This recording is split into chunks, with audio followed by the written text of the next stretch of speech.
I'll get you drugs. I'll get you drugs. I'll get you drugs.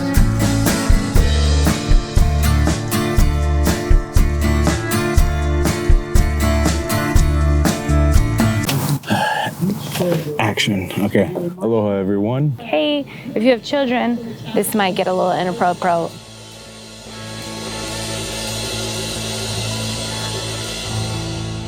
I guess I got into comedy just like the way like any other comic gets, and it's just something that you always want to do. I think like you watch a stand-up comedian as a kid and something clicks inside of you and you're like, oh yeah, you know, that's me. I knew since I was a kid that I wanted to try stand-up. My dad was a big comedy nerd, and he took me to see this comedian whose name rhymes with Shmil Schmosby. I don't know, I was just a real big fan of Jerry Seinfeld, and I always thought it was cool that he could do that for a living, and I always wanted to do it. And 8 years in, I still can't make a living doing it. I started comedy because in the 6th grade at Presbyterian Day School, I was one of the 4 main actors of the Christmas pageant. My character's name was Steve. I was telling fat jokes, even though I was a little redheaded boy, and I was the comic relief. And just at Second Presbyterian Church, just probably the 300 parents and grandparents just hearing the laughter when I was up there as a little timid boy. Hearing the laughter, I got hooked. I always wanted to do comedy from a very young age. Well, okay, 20s. I started writing terrible material and started doing open mics. I always knew I was funny. I knew I was funny because, like, I remember my grandma who was, like, crippled, right?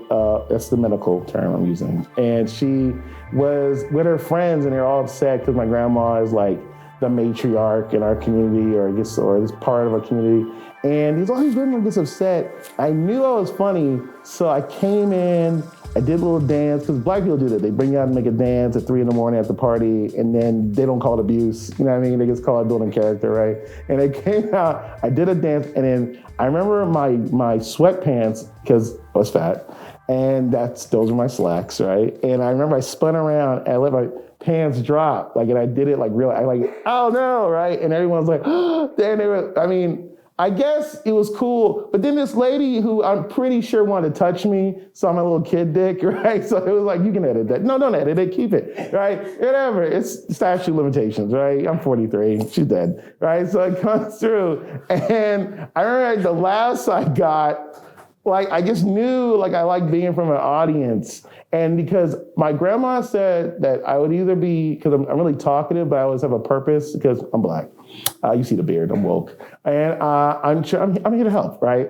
And then, so she said, you'd either be a really good child psychiatrist, social worker, teacher, and then she took a dramatic pause. I thought it was her going into dementia, but it was just like she had to take a pause. And she was just like, I think comedian? And the last one, because that seemed like the truth. It was like, oh yeah, that would be kind of cool because I was always funny. I accidentally got into stand-up comedy. One of my mom's friends invited me to a comedy show, but I grew up in like a religious family, so we didn't watch TV, so I didn't even know what stand-up was. And then he signed me up for the show, and I was like, man, there must be another Stephen Briggs in here. And then this old man behind me is like, go on up there, young blood. And I just went up there and started telling some stories, and it went decent. And then after that, I was like, oh, okay, I guess I'll do this until I figure out what I'm gonna do with life. And I just never figured out what I was going to do with life, so I just kept on doing this. There was one week where I had 3 different tables ask me if I was a stand-up comedian.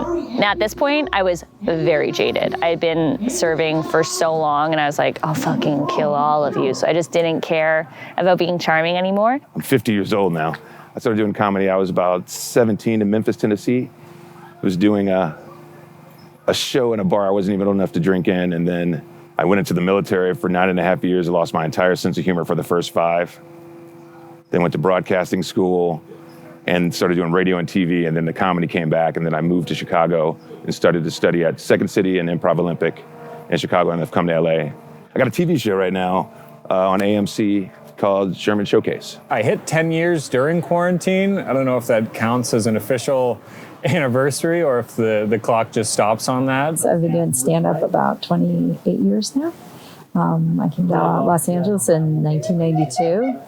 I had only done stand-up twice before, and the second time I got third place in a comedy competition called The Funniest College Student in the Hudson Valley. Making money was not in my... Could you stop walking, please? Please take off your mask. Thank you. People. Anyways, please start my time. Born in Oregon, Silverton, Oregon. Raised in Maui, Hawaii all my life. Got picked on for having white skin.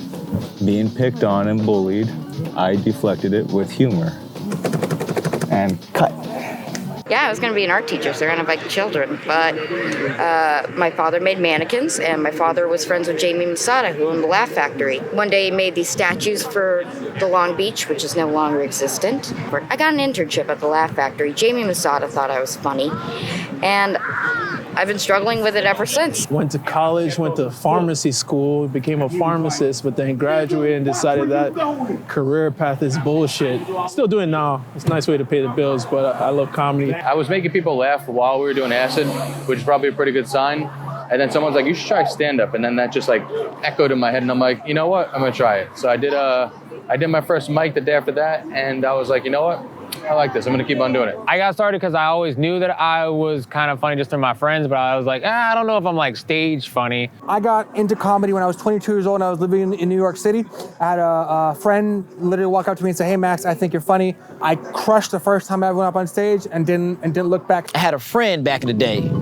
He used to dabble in modeling. He was on Craigslist, like looking for modeling gigs, and he saw some like, I don't know if it was an open mic or some kind of amateur stand-up show. He was like, yo, man, you funny. You should do it. You know, I'm kind of a daredevil, so I'm like, fuck it, I'll do it. I had an amazing set my first time doing stand-up. That happens sometimes, man. Sometimes you get these beginner comics, right?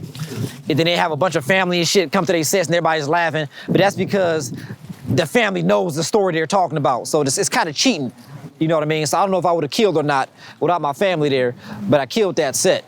And I've been doing stand-up ever since. I remember I was doing singing before stand-up, and I knew I liked that performance aspect, but when I found stand-up, I don't know, it just did me right. I grew up in San Jose, but I started comedy in Sacramento. And then after 2 years, I moved back to the Bay, and now I'm doing a lot. I started off here in San Francisco, actually, but it's taken me all over the country at this point. It's just a big, long grind, man. I mean, it's just like a lot of thankless nights, the labor of love. I got into stand-up like really when I got into college and just joined the club, and then from there I took it seriously, ironically, right? Like I was going through college and shit, and then once I had all my degrees, nobody was hiring, so I was like, the fuck am I gonna do? And I started going to open mics and stuff. And now I've been doing comedy for like 7 years and shit. I hate to admit this, but the reason I got into comedy was Chris D'Elia. I got a job as Pauly Shore's assistant. Then I just been doing open mics and stuff, and eventually I was able to get a job as a door guy at the Comedy Store. This January, before the pandemic, was my first like TV thing. I took like a late night course, like for late night writing, for like late night shows at Second City. And I remember we were working on our writing packet, and my teacher was like, I'll teach you the secret, you know, on how to become a late night TV writer. And then for our finals, he said, there is no secret. He's like, the secret is networking. That's what he said. And he suggested that you either become a comedian or an improv artist and hang out at the clubs. And I'm not good at improv, so I just started doing comedy.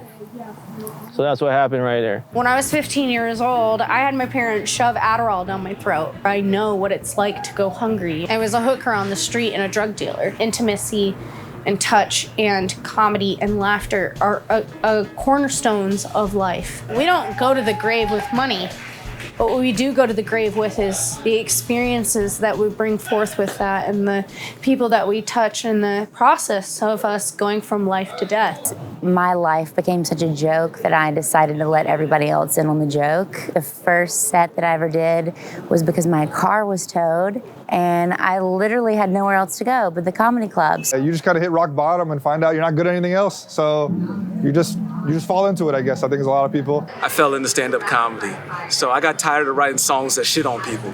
So I was like, I could just do this without a band. I used to do music. I used to be in a band, Montreal, Canada. From Virginia, originally. I moved out here from music. A little bit about me. I'm from Springfield, Illinois. Augusta, Georgia. Toronto, Canada. Pennsylvania. Pennsylvania, Colorado, Hawaii. Cincinnati, Ohio. the Twin Cities, the St. Paul side, for those of you keeping track. From Miami, Florida. I came from a very small comedy community in Philadelphia where it was like 40 people. From Long Island, New York. San Diego.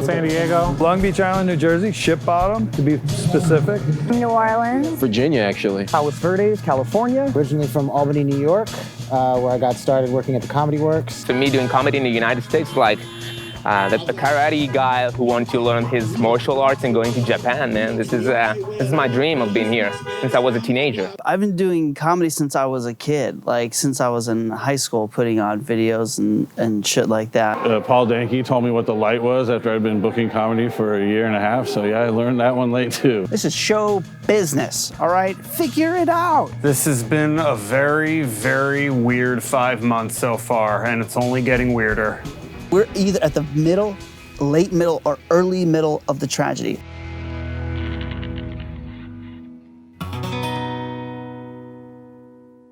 Sucks. I mean, it sucks. It's like being neutered. I remember the first few weeks of like the pandemic, all of my other friends were doing fine and my stand-up friends were ready to like jump off of an overpass. COVID hit, everyone's all crying like it's a vigil outside for comedy. It makes me depressed not being able to work, and make money anymore. For a month or two, you couldn't do any stand-up at all. I missed the attention and I missed the community and I missed the jokes and I missed the drinks and I missed the girls. Existential dread of like, if I don't do this, then what do I do? It hasn't been weird other than people being scared of you as a person. We were booming for a while, people were doing shows all the time, having fun, doing comedy shows, and then finally COVID hit us and the city completely closed us down. In November of 2019, I opened up my own club in Long Beach called Therapeutic Noise, and we were doing shows, we were doing mics, and everything was going good. And then in March, when we got shut down, a couple friends of mine, we got together, we did a mic one night, it felt amazing. And on May 1st of this year, I decided that screw it, I'm opening. Well, pandemic hit in March, and I immediately was just shut down. So all of the reps, all of the practice I was gonna put into polishing my hour of material that I had was just gone. It's my crutch, it's my shoulder to cry on. Comedy is like a person in my life. And then it was just gone. I thought this was going to be the year. All the things were going well at the Reels Festival, then the pandemic hit, pow. The week that they shut California down, I was going to shoot my special, so that took my heart. I had spots at the House of Blues, at the Comedy Store. I was a dancer, I was a performer. I was also doing comedy. Post shutdown, I'm still performing at strip clubs. I'm still a performer. I'm still somebody people look at when I'm up on the stage dancing. Just trying to make the best of a bad situation. Yeah, I mean, I just got here. I was living in my car, and I had worked my way up to getting an apartment, and I was hitting mics every single night. The Laugh Factory. They're like, would you come back next week? I went through their notorious mic system. You do well one week, then you kill the next week, and then they pass you to do a video. And then as soon as they're like, yeah, come back, we love you, the Laugh Factory's come back, and then COVID hit next week. So that's what it feels like. Laugh Factory saying, hey, you're funny, and then let's do comedy in a park now, which give me all the park shows. I want it. I'll take anything at this point. I'll pay you for the stage time. BCC, before COVID, comedy was thriving. It was live. LA had a lot of people coming in here. In any given day in Los Angeles, there was about 20 open mics that you could go to. From 11 o'clock in the morning till midnight, 1 o'clock every day, an open mic or a show. I've been here in LA doing stand-up for 16 years, and a big part of the independent scene, starting a lot of shows and hosting a lot of independent venues, and I just love it. I love to see all the different ways that people can approach stand-up and do in a town as creative as this. And then now to get to see so many of these venues gone forever. As I just have to laugh about it. It's really unfair. It's really sad, but this business is so horrible. And most of these venues had shitty ass gatekeepers that have been fucking up my steam for a while. So if a couple of these venues gotta go, then c'est la vie, you know? Sorry. Yeah, it's a pandemic. It's time to panic for everybody. I just love it. I just love it. It's fun to have to shift gears and be able to make people laugh in the face of certain danger. I love it. It's exciting. Normally everybody's in certain danger. They don't know it. They don't know how close the meteors come. They don't know how quickly they almost stepped in front of a bus. No one knows it, so they're not aware of it. But right now, everybody's aware how close they are to death's door, and it is, you can just feel it in the air. It's just crackling. Very funny. The acquisition of skills is kind of lining up well with the sort of the death, or at least a pause on the bureaucracy of stand-up, where comedy clubs are in charge. You're trying to impress certain people. Now, like, there's nobody to impress. We're just running our own shows wherever we can in public parks. And that a lot of that weight has been lifted. And it's just been, if you're doing stand-up now, it's because you love doing stand-up. Before COVID, just feels like a dream to me. It's not even real. Things have been going great, man. Up until 2020, things were solid. A couple of good TV shows, been touring with a lot of great comics. And then the world ended and I wasn't on stage for like 4.5 months. I started doing my own socially distanced outdoor shows in LA, but it's like, even that's a matter of time until it gets shut down. Everything was just very nicely laid out. There's a website called the Comedy Bureau, and it had every mic every night listed from 5 o'clock till 10 p.m. And you had all these options, and you knew where to go, and it was comfortable and it was easy, like it says in The Godfather. And you had police and you had rules of law. But now it's like back to the streets. We were going out almost every night, doing shows or mics or whatever it was at clubs or bars or breweries or anywhere we could. People would be doing sometimes multiple shows a night, and if you're not doing a show, you're doing a mic. So you're just like really seeing all your buddies. Some of the best memories you got are 2, 3 in the morning at the end of a show, and just like the energy that's still there, the high that's still there. And so I had like a Tuesday setup, a Sunday setup. I had a Wednesday monthly show, juggling that with like also going out of town and doing stuff like, man, I really need to take a break. And then COVID happened, and it was the break that I didn't really want. You just go do the scene, you talk to your friends, you'd have a few drinks, and get up, it'd be a blast. Comedy post-COVID, negatives, you don't have as many friends because they're all hiding. Other positives, I guess, would be it's like scandalous. You know what I mean? Like everyone's like, oh, are you going to do comedy? Oh, watch out. She just posted, I am doing a show next week and I'm traveling for it. And everyone's like, are you going to be safe? Yeah, people are wearing masks. I'm comfortable. I get tested every time I travel. So everybody has their own choices on this, and I'm very comfortable with everyone sticking to what they're comfortable with. But for me, I want to be safe, but I also want to have a good time and do my job. It's the best thing that's happened this year. I'm actually enjoying the pandemic comedy scene. I kind of hope this shit keeps going, right? And like, it's really because it's done wonders for my anxiety, because like before I always felt like I had to be somewhere. Like, I don't have to be anywhere, dog. Like, I don't have to be anywhere. Like, it used to be like, oh, there's a show tonight. Oh, you're not gonna be there. There's 3 open mics. How many mics did you hit? And I was like, I don't have to do shit. I don't have to do anything. That's exactly it. It was like every mic was $5. When I started, mics were free. Now it's $5. And then it's like now I'm working extra shifts to be able to like do stand up and practice. And obviously, like with anything in the arts, there's rejection and the ups and downs. And once everything stopped, it was like, fuck, like I don't need to worry about this anymore. No one is doing anything. Like not even the greats are doing stuff. So I don't feel guilty about sitting back and chilling. Comics that are still in LA, I think are comics. There's been a great migration out of LA. A lot of people have left Los Angeles. We had a lot of people who were just trying to get attention. And now we just have people that are trying to live. Burned off a little bit of the people that just kind of wanted to do comedy so that because their agents told them kind of deal. Here because they think it makes them cool, or, oh, this is how I can become an actor, or my agent said I should try comedy. Like, fuck those people.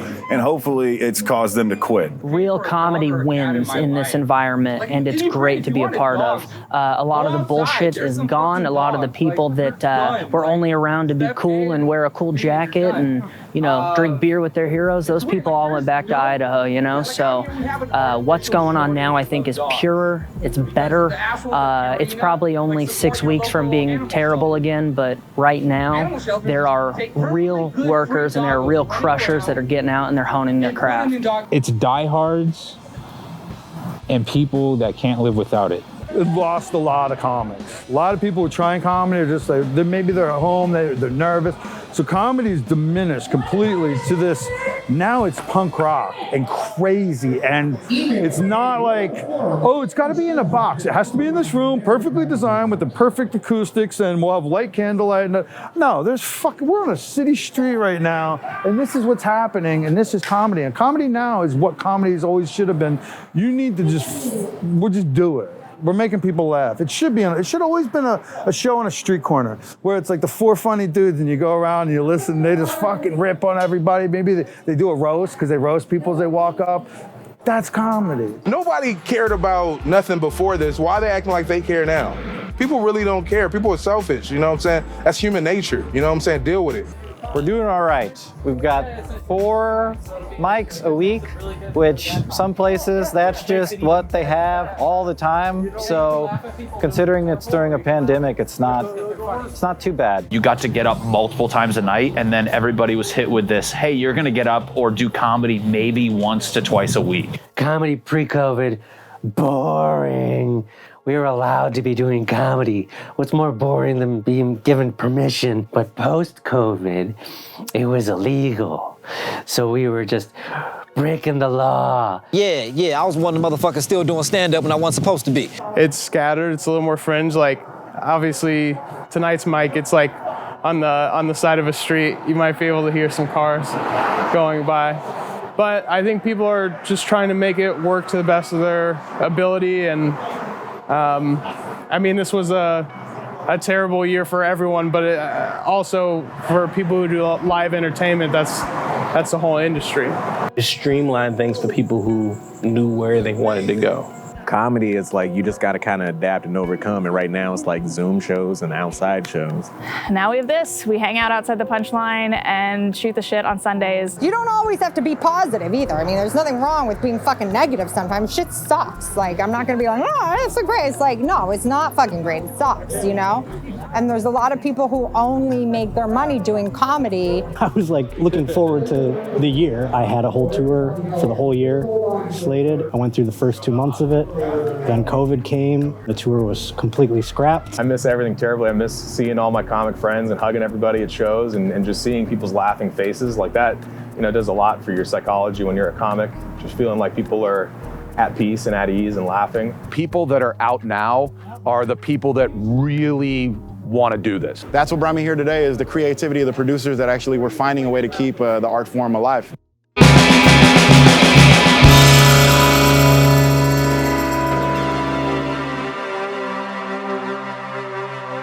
So comedy has been definitely very wild throughout this pandemic. Comedy is now like Mortal Kombat levels. You do shows on roofs and sewers. You can't do stand-up right now. People are rolling by on skateboards, screaming at you. Their dogs running on stage sometimes. Homeless people walking on stage, children trying to grab the microphone. People living in their cars that just like ask if they can go do 5 minutes. A lot of sidewalk stuff like this where you're performing and just the homeless guy just tumbleweeds right through. Sometimes we get heckled by like some junkie or some motorcycles or music from other people's cars. A lot of bands performing in a garage. A lot of open mics now is you DMing people. Then you have to like know people to like figure out where the open mic is. A lot of them in parks. I like the parks. I like trees anyways. Forest bathe, as they say in Japan. It's less sexual than it sounds, but it's a beautiful thing. I've done a few park shows here and there, like the Pan Pacific one. We would go to parks and do little shows in parks. We would get rangers that would fuck with us a little bit. Me and my homie Jack, we got we bought a PA and we just went to the park. Be like, hey, the comedy clubs are closed. We're comedians. Can we do a quick set for you guys? No tips. I've been hitting parks. I've been hitting I've been doing living room shows in Fresno. Passed at a couple parks and working on the beaches. You know, we'll hire more headliners play there, but I'll get there, you know, one day. There's a lot of like ketamine snorting going on in the back of these comedy rooms. I remember someone heckled me at this open mic and 2 audience members locked them in a bathroom. Someone was like, do you want to do stand-up in the back of this Arby's? I'd be like, yeah, cool. Or like in like an ATM booth, like sure, whatever. Like just give me a microphone. Now you have big name comics just doing little backyard shows because they still have to get out there. You still got to work on your craft. We've experienced like basically 2 camps of like people who've really been anti going back to comedy for like safety reasons, and then there's people who just don't give a fuck. Live shows are popping up and I feel like some people had to take the bullets for it, like in the scene. Some people got a lot of shit for running live shows early and they got a lot of shit, and now people are popping up left and right with shows and nobody's, you know, they're not taking any bullets, you know. It is sad that that's kind of how it ended up going down. Closing down open mics, closing down shows. We were hosting fucking open mics and shows and it got closed down by other comics. It feels like we're trying to keep the scene alive and everyone's mad at us for it. El Cid was doing some outdoor mics on their patio. But El Cid got shut down today. Ooh, okay.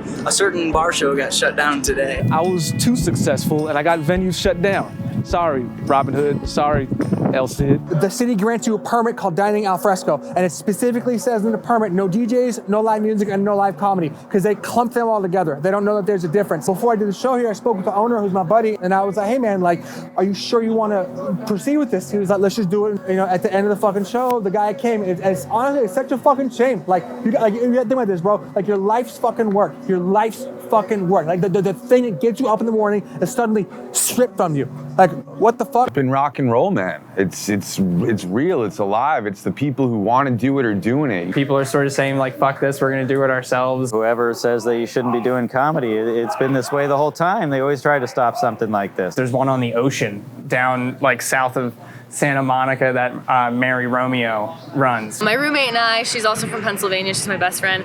She's the one that said, you know, you should really do an outside show. Like, what about a parking lot? I was like, that's been done. What about a park? That's been done. She was like, what about a beach? This is our 4th one now. Inspiring to just see people come out here and work on their craft, and people that are actually like serious about it and just who want to continue doing this for the rest of their lives. We're out here in Thousand Oaks in the middle of a park.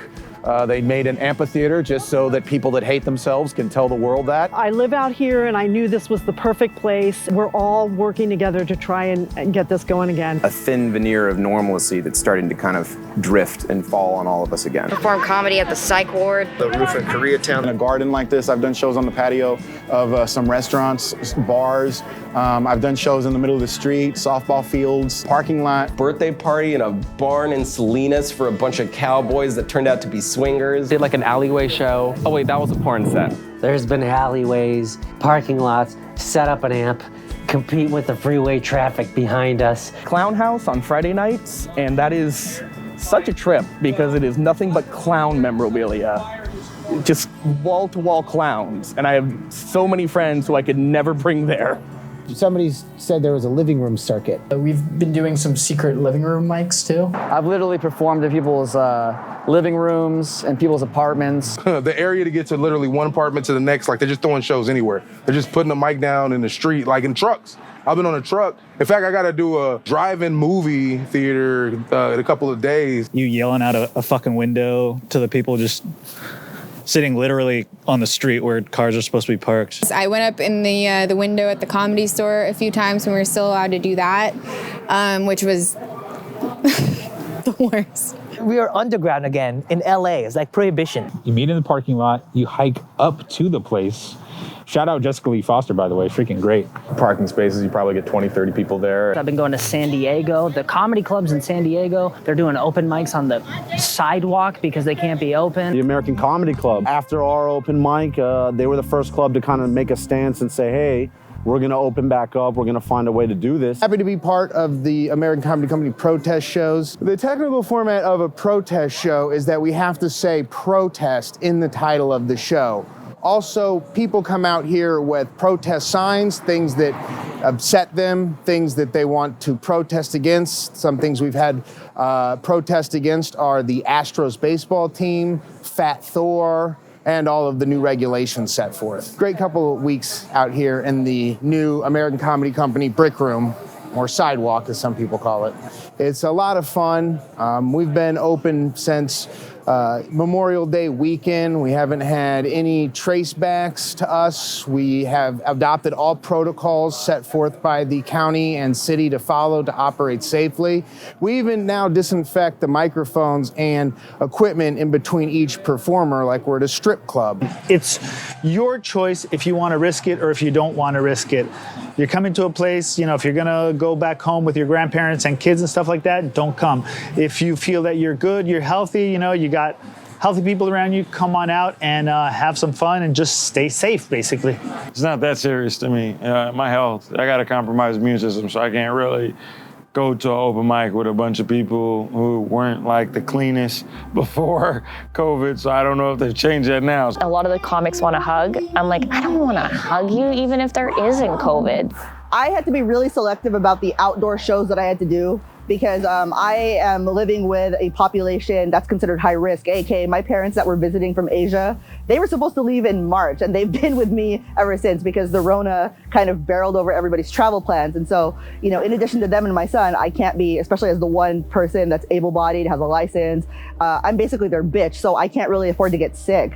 I'm a hypochondriac, I am also a slut, and it doesn't work at all. I've done a couple pop-ups, a couple park shows like this, but just a handful. I want to get out and do shows, but I'm still afraid that we might die. I've been black a long time, man. Pre-existing conditions are no joke. It's weird though, doing an outdoor show, not only in the middle of the pandemic, but with like poisonous wildfire air around you. Like I did Milk Bar Thursday, 2 shows, my inhaler broke right before it. I'm an asthmatic and I'm like, what am I fucking doing, dude? But then you do it and it feels so good and you're like, yeah, it's like, what the fuck else am I gonna do? This was it, man. I'm happy with the podcast and Twitch and stuff like that, and it's actually going really well, but it was then you get up and you do your set, and you're like, oh yeah, this is what I was supposed to do. So we're actually pulling it off through Zoom shows, and we just got our reopen permit with limited capacity a week before the festival was scheduled, so we kind of lucked out. I have this show in Oakland next Thursday, 8 days in advance, sold out. That shit never happened. I have people's attention. You won't get this ever again. There will be never a COVID 2 Electric Boogaloo. You know what I'm saying? We ain't gonna get COVID the sequel. We were able to do drive-in shows for a while where people would pull into the back and with a little small FM transmitter we could put up in the window. And they kind of listen through the radio and at one time I came here and I actually brought my son here so he could watch me do it. It was weird watching this, having him watch as an 8-year-old from the parking lot, something he would never get to do any other time because, he can't come inside the club. So. Yeah, every Saturday I've been going to an open mic in a parking lot of a Fry's Electronics. You go into a Fry's, you're like, all right, I need a flash drive, and you don't want anybody to know that you're going in there these days because it's so bad. Imagine being in the parking lots and doing comedy. The drive-up comedy one that was over in Burbank for a bit. Drive-up comedy. It was in the Fry's parking lot in Burbank, and it was incredible. Jim Pine started opening up the drive-up comedy. The drive-up mic, James Pine, shout out. There's the drive-up guys who come up from San Diego. That was the first one. In May, drive-up comedy from San Diego started coming up here, and we started coming to this drive-up. Everyone was dying to get on that mic, and it was the first night they issued a lockdown. It was during the riots. They said, you got to be home by 8 o'clock, and the mic started at 8. At 7:30, I got in my truck and drove to Burbank. I mean, there were still 40 comics there that night. That's how much people want this and want to do it, that 40 people are willing to disobey a lockdown order so they can go sit in a parking lot and tell jokes. A helicopter started circling all of us while we were doing our set. The first time I did a live show after not having done one for two months or so, it was just so exhilarating. I kept coming back every single week. Well, they started doing live actual shows where they're charging people money to come in. They got busy and they're like, unless you want to take it over. And I was like, hell yeah, I want to take it over. Drove to Escondido and I picked up the transmitter. You know, the Comedy Store, the Improv, the Laugh Factory, they were, you know, just kind of on hold, I guess. And all the comedians were like, well, we're not just going to wait around for them. It's like a guerrilla comedy, basically, at this point. We've hosted like 24 open mics in Southern California between LA and San Diego every Friday and Saturday. This is going to be our 16th week in a row. That's 4 months. But they honk their horns, they flash their lights, do things like that. That's what I've been part of and been making happen during this freaking madness. We could be outside. One guy was telling me about, like, you know, a transmitter, put it through their cars. People stay in their cars, they could stay distant, nobody has to get out. And I was like, okay, that makes sense. I remember just talking to Jim Pine, who's a partner. Dude, we could make this happen. The first couple signups, I mean, it was just, you know, this galore of people. And then to go and expand to LA to the point like now we're doing shows with like bigger guys, you know, people are contacting us. I was like, it's kind of unbelievable, really. And the fact that people are still like wanting to go out and be entertained in this weird environment. It doesn't matter what level of comedian you are, like everybody stopped at once. I think people that have been taking these little bit of a risk to come out and do these shows are going to become stronger comics, 100%. James Pine and Chris Espinoza came and they wanted to do these parking lot mics. And of course I was very interested. And I come from a business background. I did consulting while I was in Europe, and I was just able to bring that to the table for them, you know? And I said, hey, we can do this, but we can do this on a larger scale, and we can do the open mic to help people practice their craft. We can do shows to put people back to work. Like, we can bring all parts of comedy. And as you see, we have comedians, parking people. Like, we're just trying to put the whole community back to work on all levels. Chris asked me to hop on this drive-in theater show. Never been to a drive-in theater. I just assume that's where our grandparents fucked, so it's kind of nostalgic in a way. It's kind of the reason we're all here. Doing 50 minutes and not being on stage for really 4 months, for doing that long, at least for a headlining set, this was amazing. I had so much fun. It was nice just to be on stage, vent, and try out some new stuff. And I hope people had a good time just getting out of the house. The real United States experience because of COVID. It's the first time I'm performing in front of cars. And actually, I really liked it. I mean, I think this is a new thing. I mean, even when COVID will stop, I think this thing might exist still. People are socially distanced, they're wearing masks, and they actually can laugh again. And it's probably very cathartic for everybody, especially the comics. The audiences are just so good because they're just so desperate. They really want to laugh again because they're kind of laughing at shit that would not work pre-COVID. You can tell that the comics want it more and that the people that come to watch it actually want it more, and it feels really like, it feels great to get back doing it, really. Audiences are way more lit because they're super grateful for the experience. They have not left their houses in 8 months, and they come out and they get to laugh and drink with their friends. This is some of the only social experiences that are going on right now, so they love it, and we love giving it to them.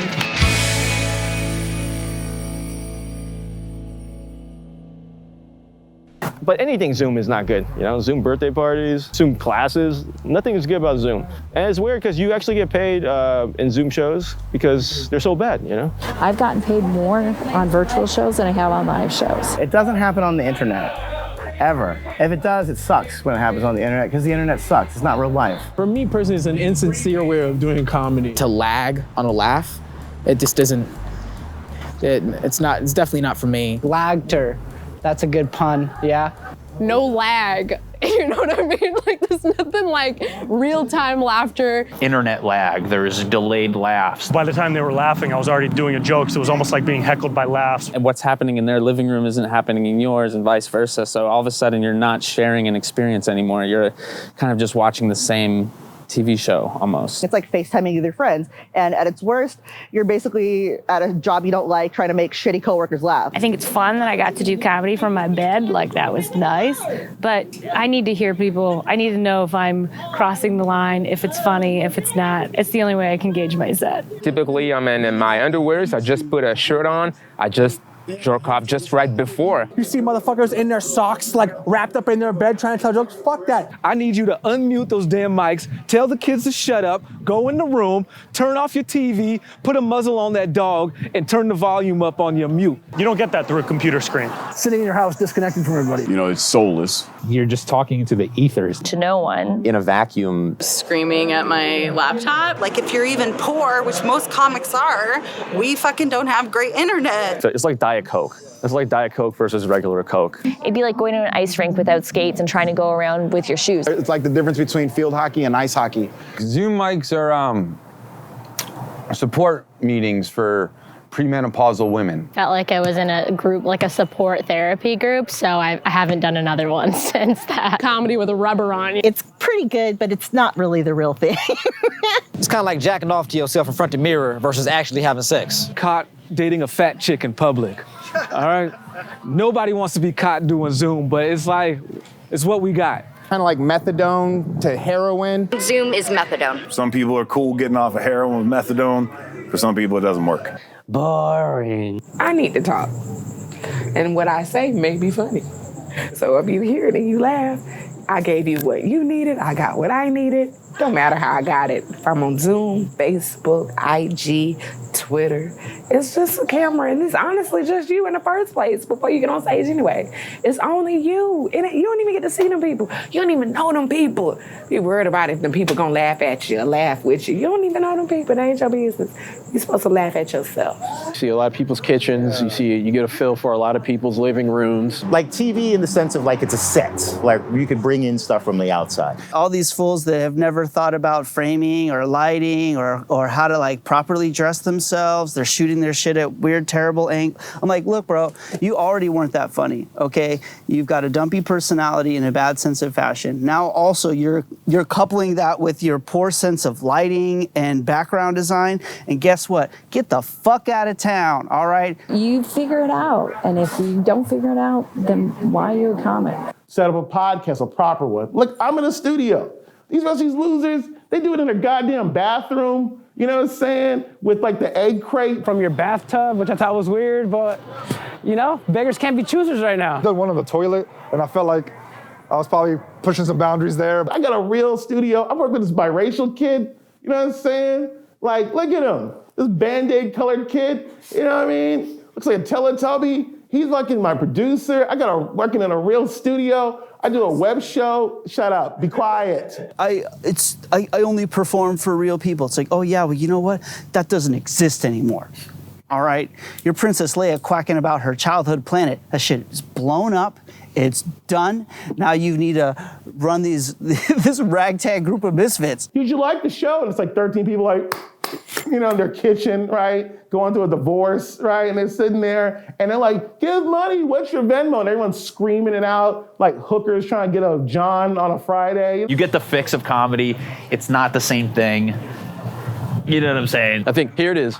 We're bakers with no place to sell our baked good. Yeah. A lot of us just miss that live energy, that in-person connection. Even on this stage, being a foot high, you're still on stage. There's still people looking at you. There's a light on you. You're looking out at people. Interaction, the immediate feedback. Anybody who's been to a live event or has performed for a live audience, you understand. There's nothing like it, and nothing really quite matches it, but we try to get as close as possible. In person, you can play a lot with the timing and the crowd. Just to see somebody actually laughing and looking at you while you're laughing and hearing the laughter, and then they come up to you after the show, do the elbow bump and said, hey, I needed that, has been pretty amazing. Comedy is kind of like a virus where like it works the best in the same kind of situations where everyone's trapped together and it's dark and there's a low ceiling and low light. I think Zoom comedy is the death of an art form, and I call this an art form lightly, and I call those comedy shows even more lightly. Those are a bunch of people who, thank God, they do not have podcasts. That's all I'm saying. I heard Saul Trujillo say that if a regular set is a cigarette, that a good Zoom show is kind of like a vape pen. Like it kind of scratches that itch a little bit. Zoom shows, they're the vape pen of the comedy world, okay? They're not the same as the real thing. Pick between a Zoom and a live, definitely a live. Zoom is great, but live is better. Nobody is fantasizing about a Zoom show at night. Every show you do that isn't a live show is just bombing. And anyone who tells you they're not bombing during a Zoom show is fucking delusional. It's called Zoom bombing. People's idea of fun will be to go and, crash some Zoom event and, start just cursing and interrupting, or instances of people exposing themselves to an unsuspecting Zoom audience. People said all kinds of weird sexual stuff in the chats. It was like chat roulette. Twitch for a while, but the bombers just made it impossible. So I went old man on it and said, enough of this crap. I'm not doing it. Like, no, we went through a pandemic once and I had to do some fucking laptop shows. TikTok's great. Like, I don't care if it's for children. It's one of my favorite apps. And yeah, they're stealing my info. I'll take it. It's worth the internet validation's almost as good. The only problem is you get a lot of terrible comments as well. Whereas in comedy, people won't usually tell you they hate you. They'll just kind of like not laugh. This app that I had to download had like all this anime. People would give you points. I'm doing this show and this girl's like a stand-up. She's telling her jokes, so she's like, and then my mom said, "Thank you, Danny, for the 500 points." And I was like, "Mom, don't. Oh, thank you, Little Miss Evans." Like, thanking all these people for these fake points they're getting, and then apparently your points accumulate, and then you get money, and you don't. It was the weirdest. It was like then there's a crown on my head. It was like, you got this. Oh, you got that. And I was like, what is this? What's my other alternative? Like sit on my ass and just develop a drinking problem? No, that's not for me. Zoom it is. For an industry that didn't exist 6 months ago, it's pretty booming and it's exciting because it's a whole new part of stand-up that didn't exist, you know? I can do shows in Minnesota, I can do shows in London, I can do shows in South Africa, shows in Berlin, and it's really cool because I feel like I've been growing this comedy family and comedy community. Since March, I've been doing a Zoom show or some type of online show every night, and it's been a blessing, but it's not the same. You gotta play it different, you know what I mean? You gotta like talk to the people that are in there and stuff like that, and what's going on in their house, you know, if the place looks disgusting, you know, if there's a condom just hanging out on the table and stuff like that. Zoom has made me a better comic because I'm constantly going over new material and I'm constantly watching myself perform. Zoom is great. They've filled a specific void, but it's still a little empty compared to a room and being able to like read an audience. Performing on Game Boy Color is a real rush. I honestly prefer it over live audiences. And they do these shows in Altspace, which is like a VR chat room where you're represented by like an avatar and, you know, in real space. It's very cool. You actually put the headset on and you go into this virtual club where all these other nerds have their own headsets and they're just there to watch comedy and feel like you're actually in a club. And you get that kind of like magic between the performer and the audience. I like feel like I am really physically close to somebody, even though I'm technically not, and I can hear the laughter a lot more in real time in this like virtual environment. And I can use my hands, and facial expressions are a little bit harder, but it still is a lot closer to feeling like you're on stage than you get over Zoom, where it's just like you're one of many boxes on a screen. It's a hell of a show. It's similar to Zoom, but it's on Game Boy, but it does have color. There's a camera on it.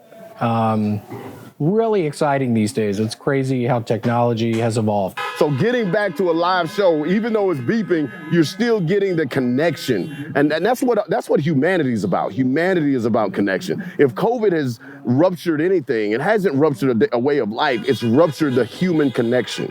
We weren't even sure if we'd be able to transfer energy in this way, but as you can hear in the background, you know, you feel it. A live performance, whether it's comedy, whether it's music, whether it's anything, is an energy transfer. And it's difficult to get an energy transfer when you're just talking to the, into the abyss. It's why, doing comedy when you're, in a movie and someone goes cut is tough. That's why people that even do make millions of dollars doing movies and doing comedy in movies, they come back to stand-up because they want that interaction with a live audience. And that's what this is, and that's what we're doing here as safely as humanly possible. 80 to 90% of communication is nonverbal, right? And so what live shows give you, you're seeing who's crossed their arms, you're seeing the mood that people bring in. So much about comedy is eye contact, which is why I take off my hat in the set. Eye contact, facial expressions. They're in the moment, the people are with you in the same environment, you have that leverage. The most integral component to stand-up comedy is the fucking live audience. It's all about real energy, live energy, this dimensional feeling where I can see you, feel you. Stand-up is a very stripped art where it's just you, it's a microphone, it's a mic stand, and a stool, maybe a bottle of water or a drink. It's very simple, and it's just your voice. And you're adding another level of separation between us and the audience. Any live performances, whether it's music or poetry or stand-up comedy, it's just that's the epitome of, art. When you watch it live, that's when it's gonna be the best.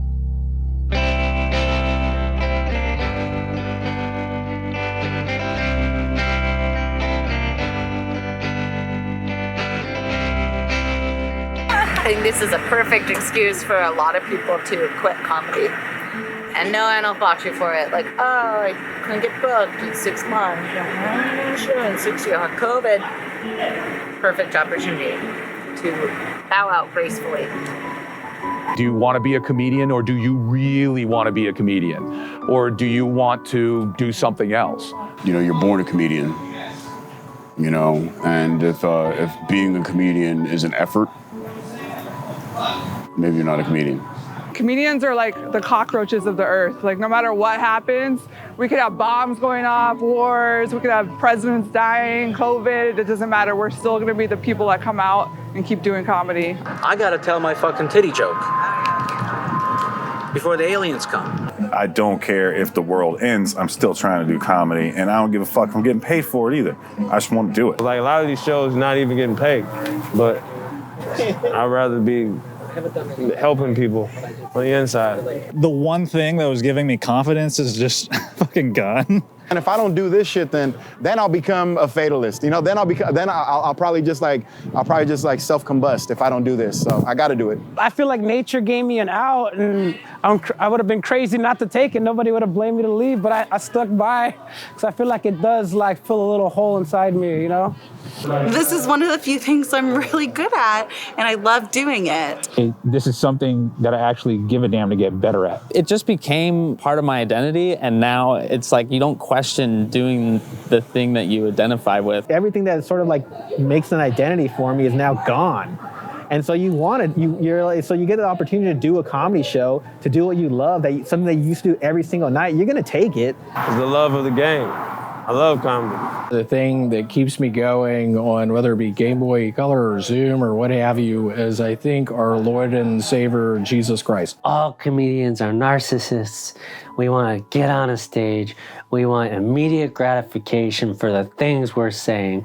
That's why when people don't laugh at what we're saying, we get depressed. I needed to get that like fix of being in front of people and making somebody laugh. And like, ask any comic, there's no feeling like the way you feel when you get off stage after just having crushed a set. You feel so happy and like, you know, that was amazing. I could do anything. I love this. But the complete opposite happens when you like eat a dick on stage because you get off and you're like, this is the worst thing ever. I'm never doing comedy again. I don't know why I'm still here. It's to just release that like gunk in your brain that is your comedy thoughts and make you feel like a not psycho, and you can tell people, and then they laugh at the crazy things you were thinking, and you're like, oh, I'm normal, and then I can go back to my cave up in an apartment. I feel that comedy is my freedom. I was out here in Los Angeles. I was trying to be an actress, where you have to ask for permission to do the thing that you love to do, right? Like you have to audition, then you have to get picked by the producers, then you have to be picked by the studio, then on and on and on.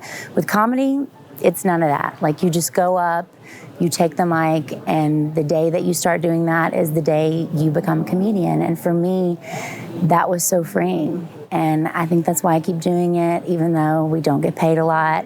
I believe, you know, in the end, it's gonna be worth it because I'm investing in having a voice. I'm investing in sharing that voice with the world, and nobody can take that away from me. I'm like a free speech terrorist. Like I love protecting, it's the most important thing in society, to have a good society. You don't even need a microphone. You don't need anything. You just need to be funny and just have people look at you while you be funny and laugh. It's awesome. It's the most punk rock shit that's ever existed. It's the oldest art form. It's the thing that we did around the fire because the alpha males were out killing bison, and we had to earn our keep by being funny and entertaining. There's a reason why stand-up comics do this until they die. I don't care if it's in the backseat of a trunk. I don't care if it's under a bridge in a den of crackheads. I don't give a shit. I'm here to tell jokes. So it's probably like that, hit a crack. That's what I always say, you know? There's nothing like going on stage and just getting like, you know, a good laugh, good pop. Once you get the drug, you can't stop doing it, and it really is like being a junkie. Like you have to get your fix somehow, whether you're in a fucking backyard, in a comedy club, it doesn't matter. You have, like, there's that feeling like if I don't do it, everyone's gonna get better than me. You have that depression.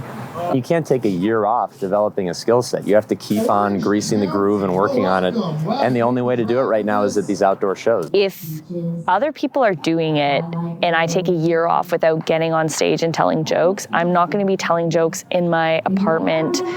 and there's not a day that I don't wake up and not think about it. We kind of can't live without it. I get a chance to meet random people almost all the time, and that's fulfilling. You know, staying outside your comfort zone is one of the leading things in life that make life interesting. I was really motivated by the bitches. I think I just love doing comedy. I think this is my purpose in life. I do this because I love humor and I love humans. I will go anywhere the people are. I will do a stand-up comedy show out on a corner if that's what it takes to get that fix of laughs that I need, you know? And then plus, when you write a new joke, it's like having a new baby you want to show off. You got to get it out there. You know, you want the world to know that you wrote that stupid molestation joke. You wrote that bad rape joke. You wrote that hilarious dead baby joke. All that shit. You want the world to know that you did it. So unconventional, but it's like anything that feels slightly normal again. Like, I understand heroin addicts 100%. Like, you just want to get close to the feeling. I totally get it. There's nothing like a laugh. Like, there's nothing that hits the same, and you chase that, and you'll take whatever bad. Like, you will drive 3 hours to do like a 3-minute spot for like $5. Our jobs almost don't exist anymore. So like Tonight Show, I drove fucking 6 hours to fucking be here. The greatest feeling in the it's like a drug. And yeah, I just need to be validated, straight up. There's no way. Some people are like, oh, I want to make people happy and I love everybody. It's like, no, I need the attention. My dad didn't hug me enough or something. I don't know what it is. There was this level of validation that we were all looking for. I need to get something out. I need that validation. It's like a drug for most of us, I think.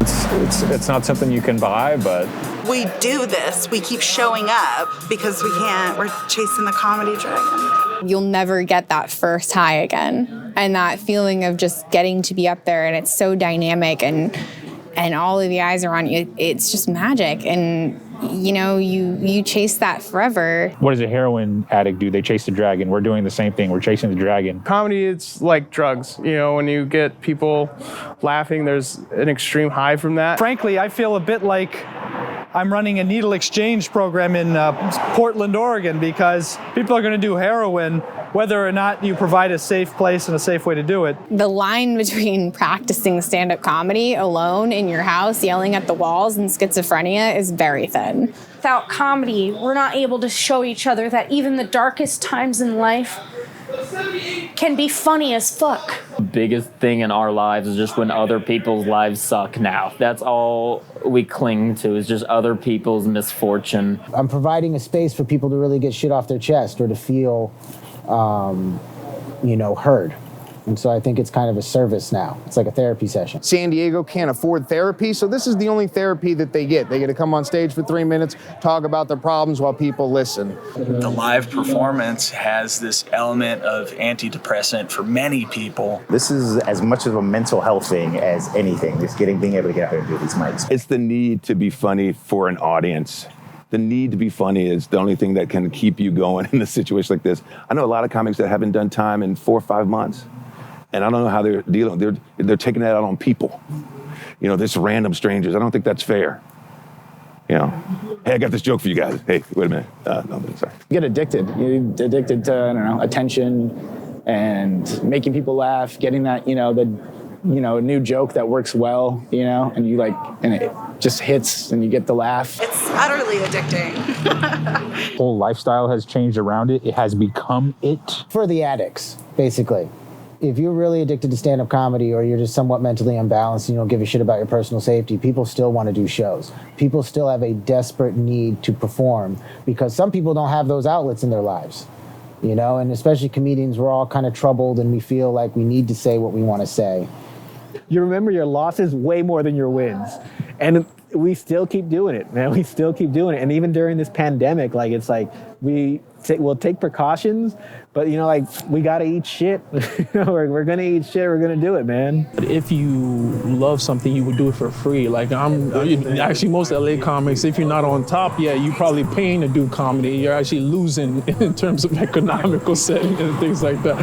I'm like, it's hurting everybody in the entire world. Like, I'm not that special to be so upset about it. It's like when you're sitting in traffic and you're like, why did this happen to me? It's like it's happening to everybody right now beside you. So I think that just working together and and inspiring each other and being positive and helping each other through this time is really what's going to get you the farthest. We're going to come out of this. It's going to be fine. Things are going to get back to normal. I'm really like curious on like how comedy will be formed or shaped or adjust to everything that's been going on right now. The open mic, I mean, we've heard everything from, hey, thanks for the stage time, to, hey, this is the only thing that keeps me mentally stable. Reading Kevin Hart book, he's a real positive dude, and he's the reason I started comedy. If Kevin Hart, little black ass, can come from nothing, you know, and stay positive through all his little limbs and, you know, and all that shit, then I could be an OG in the game one day too.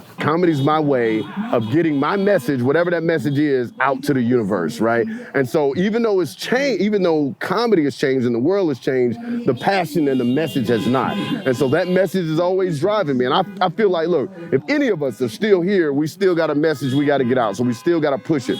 Also, it's taught us all we have to be able to change. We got to be able to transform. If you're not changing, you're dead. Pandemics happen, you know, once in a century. So you can't let that stop you. If it does, you probably shouldn't be doing this in the first place. Yeah, you might have to pick up a side hustle. You might have to get a day job. There's no shame in that whatsoever. As long as your passion is still there and you still know this is the route you want to go, you can't stop. I've got to be there for my parents. I've got to be there for my kid. You know, I owe it to them to be the best person, the best version of myself during this pandemic.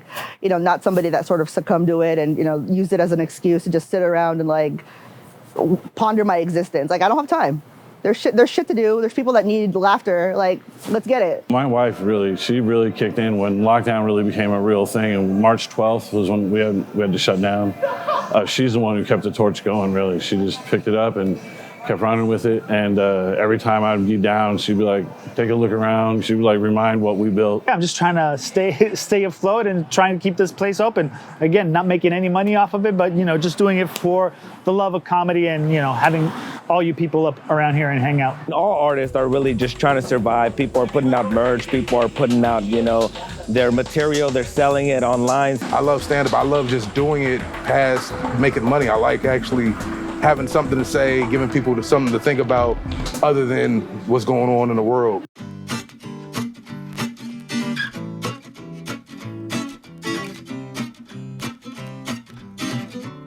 We've had people come up here after breakups and just really not tell any jokes. We've also had people that have lost a job or been furloughed because of COVID. They come up and they just kind of vent about it, which is fine. We want to give people a platform to come and vent. People aren't doing bits. They're just doing like crazy meltdowns of like, this is my life, this is what's happening. And I'm like, that's great, but I would love to hear some jokes. Like, you gotta have a meltdown at the privacy of your own home. You know, have some respect for the rest of us. It is such a hilarious time to try and make a joke at all. Every joke is in bad taste. There's so much terrible shit going on. If you have the ability to laugh at something, that's coming from a place of privilege or straight up panic. The best way to keep depression at bay is to just keep sleeping. All the stand-up comics that you've seen, no matter how modest they are, no matter how good they are as a person, they are damaged inside, and we just need to display it. You know what I mean? I am in the top 1% of OnlyFans. That's how I make money. So I do that on a regular basis, although that is a little related to stand-up because my #1 selling video on OnlyFans is my stand-up. Pick up something that you've been wanting to do and do that. You know, collecting government assistance, that's great, man. I got my chips stacked up. I'm ready for my next move financially. You know, I don't know. Like, I don't know how everyone's coping, but me personally, I'm choosing to better myself. This is the slowest I've ever moved in a while. Read, write, exercise, meditate. If you do those 4 things, I think you can stay positive. I don't watch the news. I stopped watching the news. I'm not in any politics, zero. I don't watch anything negative. I'm only bringing in positive stuff and trying to write and trying to be more creative. I don't watch the news. I stay off social media, and I wake up every morning just being grateful for, you know, the positive things that have come out of this. Like, I'm really particular about what I take in, like in terms of like shows right now. I try not to look at anything that's too negative. Me personally, I like to meditate early in the morning, then I get a workout in, then I start reading. Okay, and then I eat well. I play instruments and stuff, kick it with friends, fornicate here and there, try to be outside, go inside myself, working myself on the inside and actually become a better stand-up. I do a ton of hiking. I do a ton of writing. I still get laid a lot. Keep the things that give you passion alive, and that includes, a lot of younger dick. I'm 70 sets into this pandemic, and I don't encourage anybody to do it, but I'm just thankful I have my health. To Barry's boot camp, not because I'm like a badass or anything, but it just happened to be across the street from my office in San Francisco. So, that's what I would do, because I'm not one of those people that likes running down the Embarcadero and, probably getting hit by a car because I'm super clumsy. Trying to eat healthy, work out, trying to go on like social distance dates that have been interesting, go like to Whole Foods. Hang out near the produce, make it romantic. I coach kids at the park. I try to teach kids martial arts because there's no activities right now for kids. I actually teach a Zoom fitness class every day, so that's gets the endorphins going. And I'm medicated, I'm highly medicated. You can make a hoe a housewife, and I'm here to prove it, I guess, because I can make a salmon dinner for 2 now, and I'm down to 1 boyfriend, so. It's working out really well for me, I think. I'm having a good time. I love my wife, but I don't want to talk to her that much when we're all in the house. We've learned to fight more efficiently. That's been making me feel better.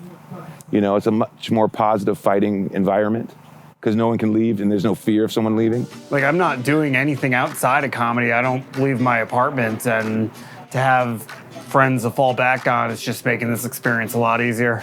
Those opportunities that you do get to be around your friends, you appreciate them that much more, and you really feel the urgency to get the most enjoyment out of those moments as you can. We've been on a national parks kick. So I went to Joshua Tree. I went to Yellowstone, drove all the way there to Montana. That was awesome. And I go to a dog park and I just relax. One big thing that I've been doing is plants. That's just I'm really into plant. Tiffany Haddish I heard is very into planting and stuff, but there's something about keeping something alive that is really nice. I have a whole little screen printing studio at home, so if I think of some little saying or something like that, I'll just go and print it just because I can. And that makes me happy, just to be able to print something that, let me see, what do I have? Yeah, just to print something stupid just because I like it. So this is like my Sade shirt. Oh, nice. It was stupid. Oh yeah, everyone always mispronounces her name. So let me, I'm gonna make a shirt that has but I'm gonna make phonetically. Right. But I'm gonna make a cool shirt that people want a cool shirt as well. So it's gonna be a funny, also a cool shirt. So it's that's something else that, another instant gratification type thing. I can print it and hey, I have a shirt to wear. So I'll print 5 of these. I just got a puppy, so that keeps me very happy. And smoking weed. I went out and bought a PlayStation with my sweet unemployment money at the beginning of quarantine. Damn you, PlayStation. That's keeping me going as well. And Chipotle. Shout out to Chipotle, bro. I'll play some video games. Playing video games. Animal Crossing Island has 5 stars, so doing really well on that front. We're doing what we can and just keep writing and kind of making it happen because happy pandemic. I don't know. I went and got back in school, pulling up my GPA to go get my master's in social work so I can be a therapist and work my comedy in there. All the social media is really helpful now, especially during COVID. And I find myself writing a lot of videos and I'm hanging out with comedians from here and they, okay, we can go on stage, let's write some skits, let's do some videos, let's learn something. I'm learning editing, I'm learning FX, I'm learning After Effects, I'm learning all these new things. I'm very excited about it. It's a new way to do comedy because in fact, stage is just a way of doing comedy. You can do comedy with a camera, you can do comedy even with music. I'm learning to play the piano right now. And only my main purpose is to entertain people, to make them laugh, to make them think, to get point of views, to share point of views. This is it. I finished reading How to Win Friends and Influence People. I've been wanting to read that for a while. That was a stupid book. I learned a lot. Still write, still create. I started a podcast because nobody else in the world has started a podcast yet. That's what I'm trying to do to keep my brain sharp and just keep moving. We bitch about COVID every day, and it keeps us sane. I smoke fake cigarettes. shitty TV. I've been playing a bunch of Cat's Cradle. I've been doing a lot of tarot. When all this stuff popped off, I'm very comfortable with my subconscious. I'm very secure in myself and who I am. So when stuff like this happens, I adapt. I play disc golf sometimes, very stoner white dude activity. I understand why people drink during the day. I understand why people drink to forget their problems, because that shit works. I just eat a shitload of ice cream. And mushrooms, they help a lot. These guys are all having fun. They're not thinking about the terrible things going on right now. They're taking a break from that. And it's that's a real big motivator. Positivity is being spread right here with comedy. That's it. There's nothing but joy here. This is not a thing you come to and you feel bad about. You leave here having a great time, and there's no better way to spread positivity than comedy.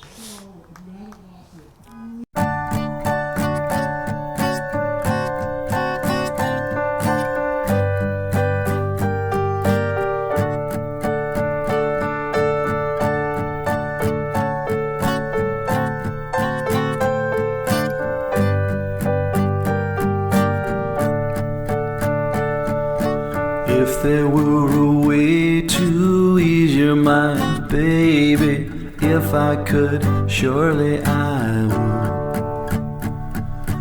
People go away and things can change. If I could, surely I would. Never in your eyes, never in your eyes, never in your eyes, never in your eyes.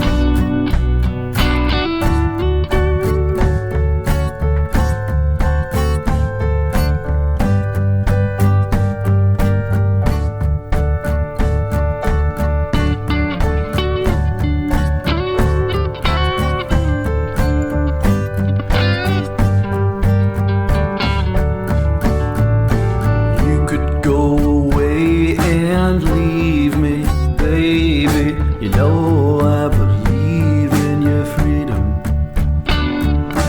Out in the great wide open, baby, do you believe in my freedom? Never in your eyes, never in your eyes, never in your eyes,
kiss.